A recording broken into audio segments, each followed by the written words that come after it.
ഖുർആൻ ആസ്വാദനം. 1-ാം അധ്യായം, സൂറത്തുൽ ഫാത്തിഹ. 2-ാമത്തെ ആയത്ത്. അൽഹംദുലില്ലാഹി റബ്ബിൽ ആലമീൻ. അർത്ഥം: സ്തുതികളെല്ലാം അല്ലാഹുവിനാണ്, ലോകങ്ങളുടെ എല്ലാം നാഥൻ. അൽഹംദുലില്ലാഹി റബ്ബിൽ ആലമീൻ. ഈ ആയത്തിൽ റാഇന്റെയും ഹാഇന്റെയും ഉച്ചാരണം തന്നെയാണ് പ്രധാനമായിട്ടും ശ്രദ്ധിക്കേണ്ടത്. അൽഹംദുലില്ലാഹി റബ്ബിൽ ആലമീൻ. പലരും റബ്ബിൽ ആലമീൻ എന്ന് ഒറ്റ ഒഴുക്കിൽ പോവാറുണ്ട്. റബ്ബിൽ ആലമീൻ, റബ്ബിൽ ആലമീൻ. റബ്ബിൽ കഴിഞ്ഞിട്ട് ഐൻ വളരെ വ്യക്തമായിട്ട് ഓതാൻ ശ്രമിക്കുക. ഈ ഫാത്തിഹയിലെ എല്ലാ ആയത്തുകളുടെയും അവസാനം നമ്മൾ ശ്രദ്ധിക്കേണ്ടതുണ്ട്. ആയത്തുകളുടെ അവസാനം നൂന് കൊണ്ടോ മീമ് കൊണ്ടോ ആണ് നിർത്തുന്നത്. ആ സമയത്ത് നൂന് കൊണ്ടാവുമ്പോൾ നമ്മുടെ ചുണ്ടുകൾ അടയാതെ ഈ ആയത്തിൽ കണ്ടതുപോലെ റബ്ബിൽ ആലമീൻ എന്നേ ആകാവൂ. എന്നാൽ മീമ് കൊണ്ടാകുമ്പോൾ ചുണ്ടുകൾ അടയണം. ഈ കാര്യം കൂടെ ശ്രദ്ധിക്കുക. അൽഹംദുലില്ലാഹി റബ്ബിൽ ആലമീൻ. മദ്ഹ്, സനാ, ഹംദ് എന്നിവയെല്ലാം സ്തുതി എന്നർത്ഥമുള്ള അറബി പദങ്ങളാണ്. ഇവയിൽ മറ്റ് 2 പദങ്ങൾക്കുമില്ലാത്ത സവിശേഷതയുണ്ട് ഹംദിന്. മദ്ഹും സനാവുമെല്ലാം കേവലമായ സ്തുതികളെ കുറിക്കുന്ന പദങ്ങളാണ്. മനസ്സിൽ തട്ടാത്ത സ്തുതി വർത്തമാനങ്ങൾക്കും അവ പ്രയോഗിക്കാം. ഭരണാധികാരികളെ പുകഴ്ത്തുന്ന കവികളും നേതാക്കന്മാരെ പുകഴ്ത്തുന്ന അനുയായികളുമെല്ലാം ചെയ്യുന്നത് മദ്ഹോ സനാവോ ആണെന്ന് പറയാം. ഇതിൽ നിന്ന് വ്യത്യസ്തമാണ് ഹംദ്. കൃതജ്ഞത ഉൾക്കൊള്ളുന്ന സ്തുതിക്ക് മാത്രമേ ഹംദ് എന്ന് പറയൂ. ഒരാളെ കേവലമായി പുകഴ്ത്തുന്നതിന് പകരം അയാളോട് കൃതജ്ഞത ഉൾക്കൊണ്ട് സ്തുതിക്കുമ്പോഴേ അത് ഹംദാവൂ. ഉള്ളിൽ വെറുപ്പോ പകയോ നീരസമോ വെച്ചുകൊണ്ട് ഒരാളെ പുകഴ്ത്തുമ്പോൾ അത് ഹംദാവുകയില്ല എന്നർത്ഥം. ഹംദിനോട് അൽ എന്ന ദ്യോതകം ചേർക്കുന്നതോടെ വാഗ്വിചാര കർമ്മരൂപങ്ങളിലുള്ള സ്തുതികളെയെല്ലാം ഉൾക്കൊള്ളുന്ന ശബ്ദമായി അത് മാറുന്നു. സ്തുതികളെല്ലാം അർഹിക്കുന്നത് അല്ലാഹുവാണെന്ന് പ്രഖ്യാപിക്കുകയാണ് അൽഹംദുലില്ലാഹ്. പടച്ചവന്റെ അനുഗ്രഹങ്ങൾ അനുഭവിക്കുമ്പോഴെല്ലാം അൽഹംദുലില്ലാ എന്ന് പറയാൻ കൽപ്പിക്കപ്പെട്ടവനാണ് വിശ്വാസി. സൃഷ്ടികളെല്ലാം എല്ലായ്പ്പോഴും അനുഭവിച്ചുകൊണ്ടിരിക്കുന്ന അനുഗ്രഹങ്ങളുടെ മുഴുവൻ ദാതാവായ അല്ലാഹുവല്ലാതെ മറ്റാരാണ് സ്തുതികളെല്ലാം അർഹിക്കുന്നത്?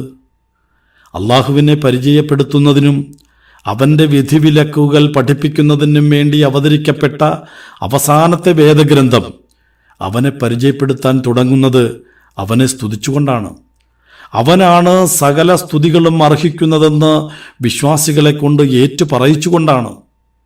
സൃഷ്ടികളിൽ നിന്ന് ലഭിക്കുന്ന സഹായങ്ങൾ പോലും അള്ളാഹുവിൻ്റെ കൃത്യമായ വ്യവസ്ഥയ്ക്ക് കീഴിലാണ് നിലനിൽക്കുന്നതെന്ന് മനസ്സിലാക്കിക്കൊണ്ടുള്ള ഏറ്റുപറച്ചിലാണിത്. അവയ്ക്ക് പോലും യഥാർത്ഥത്തിൽ കൃതജ്ഞരാവേണ്ടത് അള്ളാഹുവിനോടാണെന്ന ബോധത്തോടെയുള്ള ഏറ്റുപറച്ചിൽ. അള്ളാഹുവെന്ന ഉന്നത നാമത്തിന് ശേഷം ഖുർആൻ പരിചയപ്പെടുത്തുന്ന ദൈവനാമമാണ് റബ്ബ്. രക്ഷിതാവ്, പരിപാലകൻ, നാഥൻ, യജമാനൻ എന്നെല്ലാം ഈ അറബി പദത്തെ പരിഭാഷപ്പെടുത്താം. ആർക്കാണോ ഒന്നിൻ്റെ മേൽ പൂർണ്ണമായ ഉടമസ്ഥതയും അധികാരവുമുള്ളത്, ആരാണോ അതിനെ നാശങ്ങളില്ലാതെ സംരക്ഷിക്കുകയും ശരിയായ രീതിയിൽ നയിക്കുകയും ചെയ്യുന്നത്, അവനാണ് അതിൻ്റെ റബ്ബ് എന്ന് പറയാം. ആദ്യമായി അവതരിക്കപ്പെട്ട 5 ഖുർആൻ വചനങ്ങളിൽ 2 തവണ പരിചയപ്പെടുത്തിയ ദൈവനാമമാണത്. താങ്കളുടെ റബ്ബിൻ്റെ നാമത്തിൽ വായിക്കുക എന്നാണ് മുഹമ്മദ് നബിയോടുള്ള അള്ളാഹുവിൻ്റെ ആദ്യത്തെ കൽപ്പന. മൂസാ നബി അലൈഹിസ്സലാമയെയും അള്ളാഹു ആദ്യമായി പരിചയപ്പെടുത്തിയത് ഞാൻ നിന്റെ റബ്ബാകുന്നു എന്നായിരുന്നുവെന്ന് ഖുർആൻ വ്യക്തമാക്കുന്നുണ്ട്. എന്തിൻ്റെ റബ്ബ് എന്ന ചോദ്യത്തിനുത്തരമാണ് റബ്ബുൽ ആലമീൻ, ലോകങ്ങളുടെ എല്ലാം നാഥൻ എന്നർത്ഥം. ലോകം എന്നർത്ഥമുള്ള ആലം എന്ന പദത്തിൻ്റെ ബഹുവചനമാണ് ആലമീൻ. അല്ലാഹുവല്ലാത്ത മുഴുവൻ അസ്തിത്വങ്ങളെയും ഉൾക്കൊള്ളുന്ന പദമാണത്. 2 തരം ലോകങ്ങളുണ്ട്. പ്രത്യക്ഷ ലോകം അല്ലെങ്കിൽ ഭൗതിക ലോകമാണ് ഒന്ന്. പഞ്ചേന്ദ്രിയങ്ങൾ കൊണ്ട് അനുഭവിക്കാനും പ്രസ്തുത അനുഭവങ്ങളുടെ അടിസ്ഥാനത്തിൽ അനുമാനങ്ങളിലെത്താനും കഴിയുന്ന ലോകമാണത്. ശാസ്ത്ര പഠനങ്ങൾക്ക് വിധേയമാക്കാൻ കഴിയുന്ന മുഴുവൻ പ്രപഞ്ചവും ഇതിലുൾപ്പെടുന്നു. ദൈവിക വെളിപാടുകളുടെ മാത്രം അടിസ്ഥാനത്തിൽ അറിയാൻ കഴിയുന്ന ലോകമാണ് രണ്ടാമത്തേത്.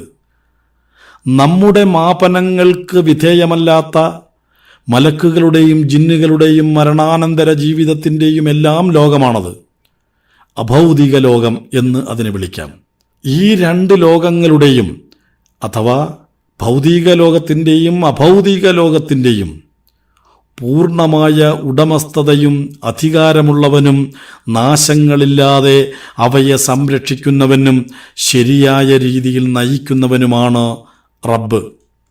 ലോകങ്ങളുടെ എല്ലാം നാഥനായ അള്ളാഹുവിനെ ദിനേന സ്തുതിക്കുന്നവരാവണം വിശ്വാസികൾ എന്നതുകൊണ്ടാണ് ഫാത്തിഹ നമസ്കാരത്തിൽ ആവർത്തിച്ച് ചൊല്ലുവാൻ വേണ്ടി കൽപ്പിക്കപ്പെട്ടിരിക്കുന്നത്. ലോകങ്ങളുടെ നാഥനെ കൃതജ്ഞതാപൂർവം സ്തുതിക്കുന്നവർ യഥാർത്ഥത്തിൽ ലോകങ്ങളിലുള്ളതെല്ലാം ആത്യന്തികമായി നന്മയാണെന്ന് അംഗീകരിക്കുകയാണ് ചെയ്യുന്നത്. അള്ളാഹുവാണ് എല്ലാത്തിൻ്റെയും നാഥൻ. ഇവിടെ നിന്ന് തനിക്കുണ്ടാവുന്ന സുഖങ്ങളും സന്തോഷങ്ങളുമെല്ലാം ഏതൊരു റബ്ബിൻ്റെ വ്യവസ്ഥയുടെ ഭാഗമാണോ അതേ നാഥൻ്റെ വ്യവസ്ഥയുടെ ഭാഗമായി തനിക്കുണ്ടാവുന്ന ദുഃഖങ്ങളെയും പ്രയാസങ്ങളെയും കാണാൻ വിശ്വാസിയെ പ്രാപ്തമാക്കുന്നതാണ് ആവർത്തിച്ചുള്ള ഈ സ്തുതികീർത്തനം. തനിക്ക് സുഖങ്ങളും സന്തോഷങ്ങളും ദുഃഖങ്ങളും പ്രയാസങ്ങളും എല്ലാം നൽകുന്ന വ്യവസ്ഥകളുടെ മുഴുവൻ രക്ഷിതാവിനെ കൃതജ്ഞതാപൂർവം സ്തുതിക്കുന്നവർക്ക് ജീവിതത്തെ സൃഷ്ടിപരമായി മാത്രമേ നോക്കിക്കാണാൻ കഴിയൂ. പ്രവാചകൻ സല്ലല്ലാഹു അലൈഹി വസല്ലം പറഞ്ഞതായി സുഹൈബ് ഇബ്നു സിനാൻ റളിയല്ലാഹു അൻഹുവിൽ നിന്ന് സ്വഹീഹ് മുസ്ലിമിൽ നിവേദനം ചെയ്യപ്പെട്ട ഹദീസ് പഠിപ്പിക്കുന്നത് വിശ്വാസികളുടെ ഈ സൃഷ്ടിപരമായ നിലപാടിനെക്കുറിച്ചാണ്. വിശ്വാസിയുടെ കാര്യം എത്ര അത്ഭുതം! അവൻ്റെ കാര്യങ്ങളെല്ലാം അവന് നന്മയാണ്. വിശ്വാസിയല്ലാത്തവർക്കൊന്നും ആ ഭാഗ്യമുണ്ടാവുകയില്ല.